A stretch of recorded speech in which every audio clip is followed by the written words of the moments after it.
তাজা বোমা উদ্ধারের ঘটনায় এবার চাঞ্চল্য কোচবিহারের নাটাবাড়িতে।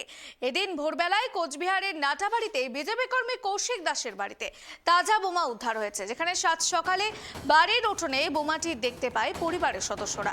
খবর ছড়িয়ে পড়তে চাঞ্চল্য ছড়িয়েছে গোটা এলাকা জুড়ে। আপনারা দেখছেন যেখানে এই বোমাটি পড়ে থাকতে দেখা গিয়েছে, অর্থাৎ বাড়ির উঠোনেই পড়ে থাকতে দেখা যায় একটি তাজা বোমা। সেই নিয়ে এলাকা জুড়ে আতঙ্কের পরিবেশ সৃষ্টি হয়েছে। আপনাদেরকে জানাবো এই বিষয়ে বিস্তারিত। এই মুহূর্তে আমাদের সঙ্গে টেলিফোন লাইনে যুক্ত হয়েছে আমাদের প্রতিনিধি বিপুল। ভোটের আগে এবার কোচবিহারের নাটাবাড়িতে আবারও বোমাতঙ্ক, ঠিক পুলিশ প্রশাসন কি জানাচ্ছে বিষয় নিয়ে? হ্যাঁ, একদমই। দেখো সিওসি, তোমাকে জানিয়ে রাখবো, নির্বাচনের চূড়ান্ত দিনক্ষণ যতটা ঘনিয়ে আসছে ততটাই কিন্তু রাজনৈতিকভাবে উত্তপ্ত হচ্ছে কোচবিহার।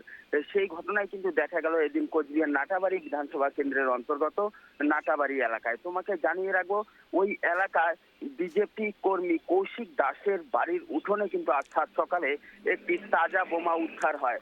আর এই ঘটনার খবর ছড়িয়ে পড়তেই কিন্তু এলাকায় যেরকম চাঞ্চল্য সৃষ্টি হয়, পাশাপাশি এলাকাবাসীরা একটি আতঙ্কের মধ্যেও রয়েছে। কোথা থেকে এলো এই তাজা বোমা, কারাই বা ফেললো, তা নিয়ে কিন্তু রীতিমতো একটি উত্তেজনার পরিবেশ তৈরি হয়। তোমাকে জানিয়ে রাখবো যে ঘটনার খবরতেই ঘটনাস্থলে ছুটে আসে তুফানগঞ্জ থানার পুলিশ, এবং পুলিশ এই তাজা বোমাটি উদ্ধার করে নিয়ে যায়।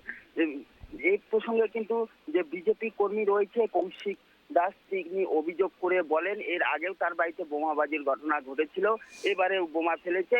অভিযোগের তীর কিন্তু সরাসরি তৃণমূলের দিকে, যদিও এই অভিযোগ অস্বীকার করেছে তৃণমূল কংগ্রেস। তৃণমূলের স্থানীয় নেতৃত্বের দাবি, শান্ত নাটাবাড়িকে অশান্ত করার চক্রান্ত করছে বিজেপি, এবং এটি একটি বিজেপির চক্রান্ত, এবং যে অভিযোগ তৃণমূলের দিকে তোলা হয়েছে তা কিন্তু সম্পূর্ণভাবেই ভিত্তিহীন। তোমাকে জানিয়ে রাখবো যে এই যে নির্বাচন ঘনিয়ে আসছে আর এই রকম বোমাবাজির ঘটনা, স্বাভাবিকভাবেই আতঙ্কের মধ্যে রয়েছে ওই এলাকার বাসিন্দা। পুলিশ যদিও বোমাটি উদ্ধার করে নিয়ে গেছে, কিন্তু এখনো পর্যন্ত পুলিশের পক্ষ থেকে এ বিষয়ে সাংবাদিকদের মুখোমুখি হয়ে কোনো তথ্য দেওয়া হয়নি। তবে পুলিশ সূত্রে জানা গেছে গোটা ঘটনার তদন্ত শুরু করেছে পুলিশ। শ্রেয়শ্রী। ধন্যবাদ বিপুল। যে খবরের দিকে আমরা নজর রাখছিলাম, কোচবিহারের নাটাবাড়িতে এবার নির্বাচনের পূর্বে বোমাতঙ্কের পরিবেশ, যেখানে বিজেপি নেতার বাড়িতে বোমা উদ্ধার হয়েছে। আপনারা দেখছেন সেই বোমাটিকে সাধারণত একটি বালতির মধ্যে জলের মধ্যে রাখা হয়েছে, এবং উঠোন থেকে কিন্তু সেই বোমাটি উদ্ধার হয়েছে।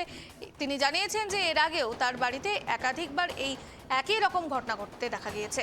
বিজেপি কর্মীর বাড়িতে তাজা বোমা উদ্ধার।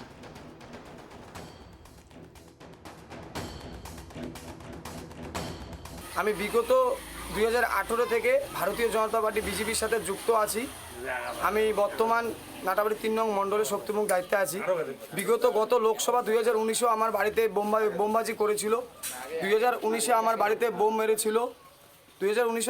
বোম মেরেছিল ও তৃণমূলের কিছু দুষ্কৃতী আমাকে অনেক অত্যাচার করেছিল, আমার নামে অনেক মিথ্যা মামলা দিয়েছিল। কিন্তু আজকে 20 তারিখ সকালবেলা আমার মা যখন ওঠে মানে ঝাড়ু দেওয়ার জন্য, তখন আমি শুয়েছিলাম, মা আমাকে ডেকে তুললো।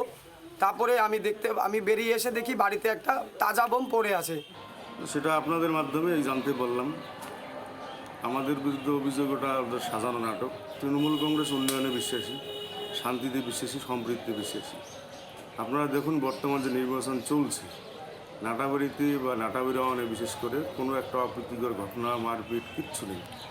শান্তিতে আছে মানুষ, জনগণ বুঝতে পারছে না। নির্বাচনের সকলেই বলছে এই শান্তির পরিবেশটাই থাক। তৃণমূল কংগ্রেস এই শান্তিতেই বিশ্বাসী, জনগণের উন্নয়নে বিশ্বাসী, অন্য কিছু বিশ্বাসী।